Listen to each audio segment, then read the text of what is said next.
કરશો શું કરવાનું તો કે સ્વીટમાં લાડુ તો કે તો હલો ની કરી નાખો એટલે તો સ્વીટમાં લાડવા કર્યા પછી એને હાહુ હાટું ભેદ નાખ્યો ને એની મા હાટું સારા લાડવા કર્યા કે હવે વાળો કરવા બે ડોહીને બે હાથ દઈએ ને તો પછી આપણે કરશું નિરાતે વાળો માથમાં છોકરાને હાથરે તો કે વાંધો નહીં ભાઈ છે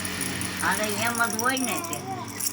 પછી છોકરો રમતો હતો ને તે પડખામાં ભેરો શીરો થયો છોકરાને વળ ચડાવ્યો છાનો છોકરો પર છાનો રે આટલી વીસકો ભરે છે એવો વીસકો ભીરો ને છોકરો કોઈ રીતે છાનો ન રહે તે પછી એમ કે લાઈવ કે હવે આને તું તેલમાંથી છાનો ને રહેતો ને હું બે ડોહીઓને એનો આજમી કેવું ખાવા આપી દઉં તો કે બહુ સારું ખાવા હતું દીક્ષાન બાપા આ થાળી તમારી માને દેજો ને આ થાળી મારી માને દેજો તો આ અહીંયા રાખજો તો કે પાકું અહીંયા રાખો તું બારી નિહેજ ને આને છાનો રહે ને હું જાઉં ને તે તારે માને ને મારી માને ખાવા આપી દઉં પછી ઓલી ઘેરના લાડવા હતા ને એની હાહું થાળી દીધી ને સારા લાડવા એની માને દીધા પછી તો એ ડોહીઓને હોવરાવી દીધું હાલે ખાટલા ટાળી દીધા તે હોઈ ગયા પછી આવડાને તો એમ થયું કે હવે મારી હાહુ તો હવા થાય તો મરી જાય પછી મારી હાહુ છોકરા મારી મા છોકરા હાસવશે ને આપણે રહેવું અઢીક રાત થઈ ત્યાં આવી બારી જોવા ત્યાં ડોસી તો એને માને ઓલા ઝેરના લાડવા ખાતા તે મરી ગઈ ને પછી એની માને કીધું કે માં તમે આ ખાટલે બદલી જાઓ આ ખાટલો ફેરવી નાખીએ બાઈ ઊભી થઈને જવે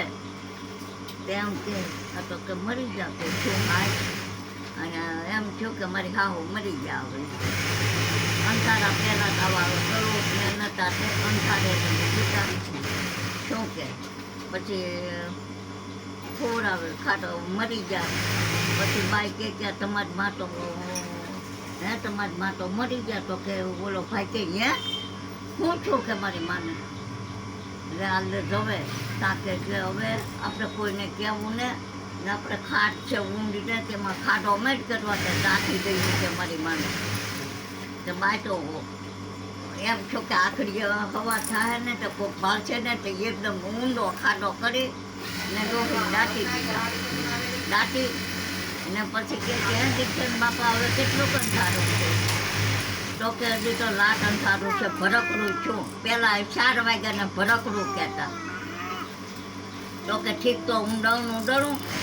તો કે આ દળવા મળ્યું તે પછી દળતી એમ કે બાયડીને દાટા છે ખાડમાં સમજાનર ને નારી આંખ આદમી બાદ તો એમ કે આંખ યુકાર વેવલી માં તો તારી કે મારી હું કહો તો કે કાંઈ નહીં દળવા મેળ કે રોટની બાટલી સવારે ભરાઈ તો આ માની વાર્તા ઉપર લાઈક કરજો શેર કરજો અને ફોલો કરજો જો મજા આવી છે તો આવી મા પાસે બીજી વાર્તા કરાવજો